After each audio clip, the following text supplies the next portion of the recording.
शिव ओम Vibha creation में आपका बहुत बहुत स्वागत है। हमारी लाडली बेटी, आज मैं आपको ये कहानी सुनाने जा रही हूँ। शाम को आते ही राशन लेते आना और हाँ, मुन्ना के स्कूल में फीस भरनी है, उसके लिए पैसे देते आओ। बीबी की इस मांग पर जेवे उल्टी करके दिखावे के सिवा भी बड़े के पास कोई दूसरा उत्तर नहीं था। माथे पर चिंता की शिकंजों के साथ सवेरे तो बड़ा भाई अपने काम पर निकल गया, लेकिन उस शाम उसने पूरे परिवार के सामने इस आर्थिक संकट को दूर करने के लिए एक प्रस्ताव रखा। क्यों ना बस प्लाट को बेच दें जिसे बापूजी ने लक्ष्मी को शादी में देने के लिए खरीदा था। बेटी को दी हुई चीज़ वापस नहीं मांगते, पाप लगता है। लक्ष्मी का जन्म होते ही घर खुशियों से भर गया था। तभी तुम्हारे बापूजी ने यह तय कर लिया था कि ये प्लाट लक्ष्मी का ही है, जो उसे उसकी शादी में दे दिया जाएगा। माँ ने इसका विरोध जताते हुए कहा, कौन सी बेटी? वो बेटी जो प्रेम का विवाह कर घर की इज्जत को खाक में मिला गई और पिताजी की अंतिम यात्रा भी ना शामिल हुई। बड़े ने बड़े टोंट मारते हुए कहा, मेरा मुंह मत खुलाओ बेटा। यहाँ कौन नहीं जानता कि लक्ष्मी को उस दिन गली के नाले से ही लुटा दिया गया और उससे उसके पिता की आखिरी बार मिलने का हक भी छीन लिया गया। माँ ने बेटी का पक्ष लेते हुए कहा। माँ के इस वार से दोनों बेटे चुप हो गए। बड़ा बेटा कुछ बोल पाया ना छोटे बेटे के मुंह से कुछ शब्द फूटा। थोड़ी देर की शांति के बाद छोटा भाई बोला, प्लॉट बेच देंगे तो क्या लक्ष्मी कागजात पर दस्तक करेगी? मुझे नहीं लगता। वो हमारा भला सोच भी नहीं सकती। आखिर है तो औरत जात, पुरुषों की परिस्थितियाँ कैसे समझ पाएगी? काफ़ी वाद विवाद और सोच विचार के बाद सब इस बात पर सहमत हुए और पड़ोस के मोहल्ले की लक्ष्मी की दोस्त को बुलाकर लक्ष्मी को घर आने का न्योता दे दिया गया। अगले दिन सुबह ही गली के नाले के पर खेल रहे बड़े भाई के लड़के की बुआ आ गई की आवाज़ सुन घर वाले चौकन्ने हो गए। दोनों भाई मन में द्वेष और नफरत के साथ उनके कैसे घर में आने के लिए कहें, इसी दुविधा में थे। वो कहते हैं ना, ज़रूरत के वक्त गधे को भी बाप बनाना पड़ता है। इसी कहावत के हिसाब से दोनों भाई बहनों से बात करने के लिए तैयार हुए। दरवाजे पर जब बेटी और दामाद ने पूरे 7 वर्ष बाद कदम रखा तो माँ की आंखें भर आई और दोनों को बड़े प्रेम से घर के अंदर लेकर आई। बेटी और दामाद भी माँ को इतना स्नेह देखकर भाव विभोर हो गए थे। शाम को साथ में बैठे दोनों बेटे और दामाद के आगे हिचकिचाते हुए माँ ने प्लाट का मर्दा उठाया। लक्ष्मी को थोड़ा अंदेशा था कि कोई बड़ी बात होगी। लक्ष्मी उसी दिन से ये सोच रही थी कि ऐसी बात क्या हो सकती है कि जो खड़ूस भाई उस बाप का मुंह भी दिखाने के खिलाफ थे, वो अचानक इतने कैसे पिघल गए। लेकिन अब उसको सारी बात समझ में आ गई।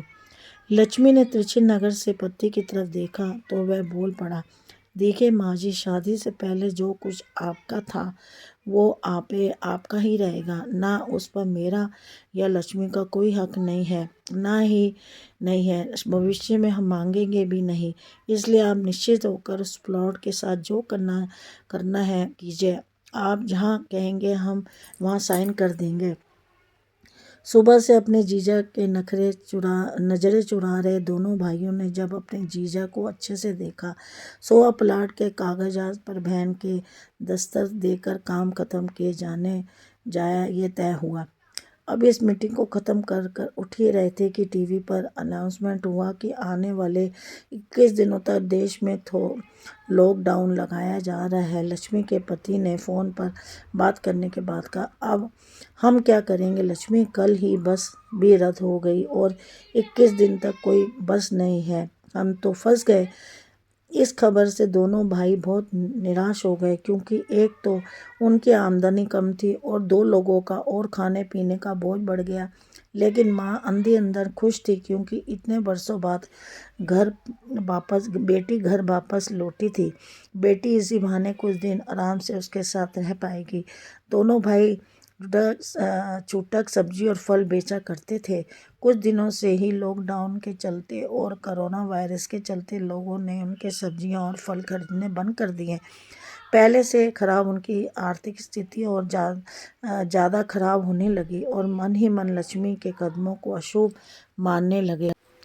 बहन और जीजा से ये बात छुपी नहीं थी। लक्ष्मी के कहने पर उसके पति ने दोनों भाइयों की सब्जी और फल की रेहड़ियों पर लोहे की रॉड और जालियां फिट करा दी। बाजार जाकर धोने के लिए कैंप, हाथों के दस्ताने और थोक के भाव से सब्जियां और फल खरीद लाए। दोनों की रेहड़ियां अच्छे से तैयार कर फल और सब्जियां ढक कर दोनों भाइयों को टोपी और दस्ताने देकर जीजा जी ने उनसे कहा, एक बार इस तरह से धंधा करके देखो, शायद आपका मुनाफा बढ़ जाए। थोड़ी आनाकानी करने के बाद दोनों भाइयों ने जीजा के समझाए हुए अनुसार धंधा शुरू किया। 2-3 दिनों बाद ही कोरोना से घबराए लोग अब ढकी हुई फल और सब्जियां और दस्ताने और सेफ्टी का ध्यान रखते बेचने वालों से ही फल और सब्जियां खरीदने लगे।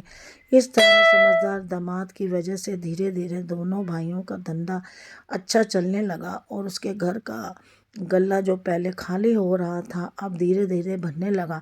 माँ जैसे अपने मरे हुए पति से मन ही मन संवाद साधने लगी। देखो जी, आपकी लक्ष्मी सच में लक्ष्मी है। उसके पाँव घर में पड़ते ही घर में खुशियां से भर रहा है। दोनों भाइयों की आंखों में पहले जो गुस्सा था उसकी जगह अब शर्म ने ले ली थी। वह मायने बस सोचते थे, क्या गलत किया था बहन ने, जो कि हमने उसके साथ इतना बुरा सलूक किया। शादी ही तो की थी और शादी करने से पहले हमें बताया भी तो था। हम ही थे जो उसे स्वीकार नहीं कर पाए। दोनों भाइयों के मन में द्वेष और नफरत धीरे धीरे व्याकृतिन हो गए। 21 दिन बाद जब दीदी और जीजाजी प्लॉट के कागज पर साइन करने लगे तब दोनों भाइयों ने उसे रोक लिया और उसकी माफ़ी मांगते हुए वो पेपर उन्हें देते हुए बोले, शादी के वक्त हमने आपको कोई तोहफा तो दूर की बात है, आपको हक भी नहीं दिया, लेकिन अब इस प्लॉट को स्वीकार कर हमें प्रायश्चित करने का एक मौका दीजिए। सभी के आंखों में खुशी के आंसू आ गए और वो माँ उस पर देखकर बोली, आपकी लाडली ने आज फिर हमारा घर खुशियों से भर दिया।